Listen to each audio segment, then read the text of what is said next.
Chers amis de la famille Apicios francophone dans le monde, bonjour et bonsoir. J'espère que chacun de vous a démarré cette nouvelle année en douceur, tout en étant plein d'énergie et d'espoir. Je ne cesserai jamais de vous répéter un principe majeur de notre vie. Nous sommes tous faiseurs de notre vie et de notre destinée, grâce à la force créatrice de nos pensées accordée par notre Seigneur. Comme cela a toujours été le cas jusqu'à présent, cette année sera une nouvelle création de chacun. Elle reflètera notre manière de l'envisager dans nos cœurs et esprits. Manifestons chaque jour le pouvoir divin qui est en nous et faisons chaque jour un pas courageux pour offrir un avenir meilleur, dans une profonde gratitude renouvelée envers tout ce que nous recevons déjà à l'instant même. Disons merci au Seigneur El Contare, qui ne cesse de nous accorder tout ce dont nous avons véritablement besoin. Merci beaucoup, Seigneur. Aujourd'hui, j'aimerais partager avec vous une parole du Seigneur sur la guérison. La voici. Certaines prières visent à vous remplir d'énergie. En pratique, il faut être assis tranquillement et demander au divin de vous accorder une énergie infinie, une sagesse et un amour illimité.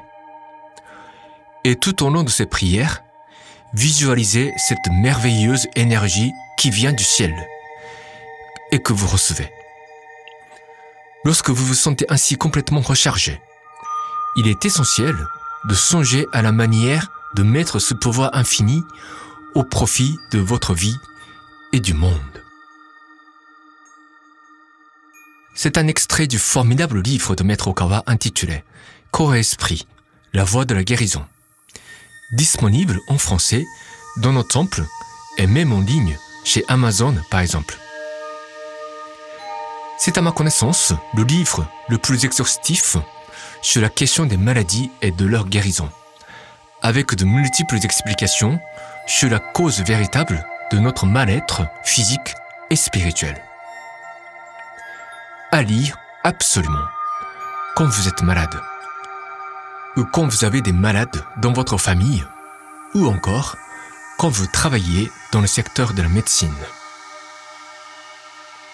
Maintenant, voyons de près la citation d'aujourd'hui. C'est dans le contexte de la guérison que Maître Okawa a prononcé ces mots. Mais vous comprendrez qu'il ne se limite pas à la maladie. Pour avancer chaque jour, pour réussir, pour relever des défis de notre vie, ce qu'il nous faut, c'est l'énergie. Et nous nous sentons plus ou moins constamment en manque d'énergie. C'est donc une question vitale de savoir comment nous retrouver plein d'énergie en toutes circonstances. La prière en est une méthode essentielle. Parce que Dieu le Seigneur est la source de toute notre énergie.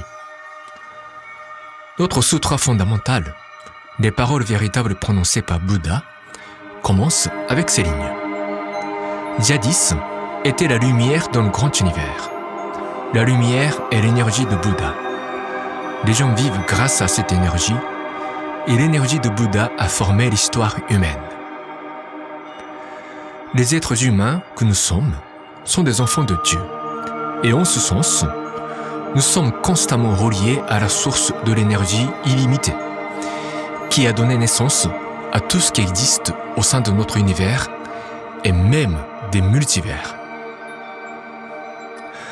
La prière nous est accordée pour établir ce lien fondamental entre nous humains et El Contare, la source du grand univers.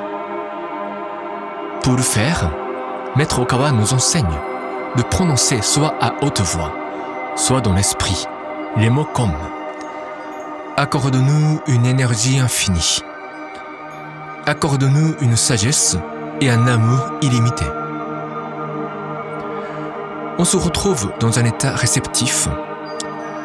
Au lieu de se débattre pour avancer, on se retire dans un état de sérénité et d'unité avec l'univers. On s'adresse au Seigneur, non pas en tendant nos épaules, mais dans un état relâché et détaché. Je te prie de nous bénir avec ton énergie infinie. Ces prières nous permettent d'embrasser à nouveau cet état pur, propice à ce que lumière et énergie divine du Seigneur, qui remplissent toujours notre univers, se remettent à nous remplir.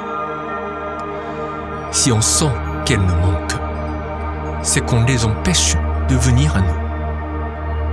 La lumière est une méthode pour ouvrir nos cœurs fermés. En ce sens, la prière et l'autoréflexion fusionnent en une seule pratique. Pratiquer l'autoréflexion nous conduit à une prière plus authentique.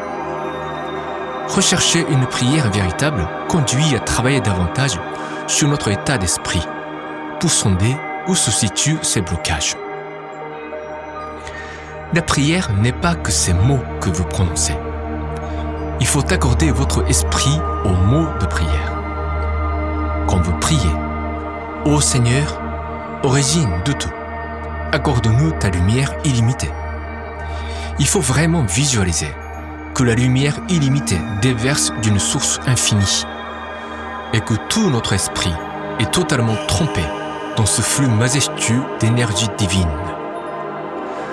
C'est donc aussi une méditation qui s'enclenche en même temps que la prière. Prier, c'est méditer. Méditer, c'est prier. C'est pourquoi, encore une fois, on doit s'assurer de prier en silence, dans un état de tranquillité absolue. Plus vous agitez vos cœurs, plus vous vous éloignez de l'état de méditation, et donc de prière. La valeur du silence est absolument inestimable dans une pratique spirituelle parce qu'il permet d'activer les actions de l'esprit. Et enfin, le dernier mot clé dans la citation d'aujourd'hui, c'est le rapport avec le monde. Maître Okawa nous préconise: lorsque vous vous sentez ainsi complètement rechargé, il est essentiel de songer à la manière de mettre ce pouvoir infini au pouvoir de votre vie et du monde. C'est aussi une méthode secrète. En se sentant pleinement rechargé, on devrait diriger son esprit à la manière dont on peut servir le monde avec cette énergie. Derrière cet enseignement, il y a une science, une loi. C'est ce que Maître Okawa appelle la physique de la lumière divine, expliquée dans la loi d'or, chapitre 1. Cette physique de la lumière divine admet 3 thèses fondamentales. Ce qui nous intéresse ici est la première thèse. Voilà l'explication. La première thèse affirme que la lumière divine s'amplifie lorsqu'elle est en présence de quelque chose avec laquelle elle se trouve en infinité, tandis qu'elle évite le contact de tout objet qui lui est opposé. C'est ainsi que nous devons explorer ce qui est en affinité avec la lumière divine pour l'amplifier en nous. C'est vraiment la quintessence de toutes les doctrines spirituelles qu'on trouve dans toutes les grandes religions du monde. C'est en termes les plus simples mais essentiels, l'amour pour autrui.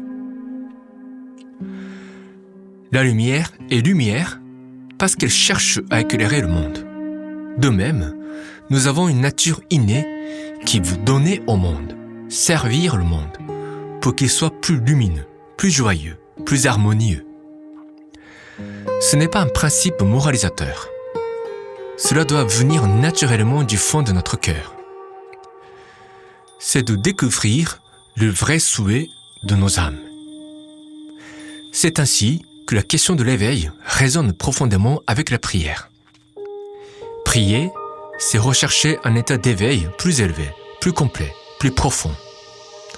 C'est là que je redis ce que j'ai dit il y a quelque temps.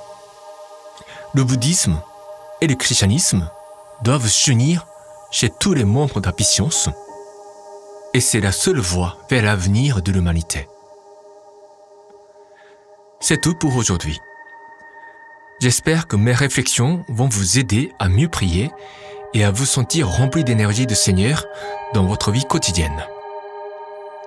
Portez-vous bien, chers amis, en ce début d'année.